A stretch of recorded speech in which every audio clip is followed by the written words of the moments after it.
Lapad din na talaga ng basakan dito eh. Yan, pinabasa ka na minsan ni Marito po yan. Ayan. Oo, Kaya. kapag nila sa tingkado. Apad din oh. May grade.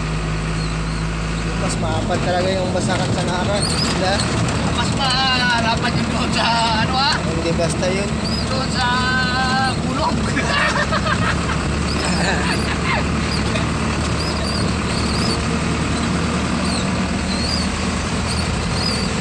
Kabilaan niya no, basakan din talaga.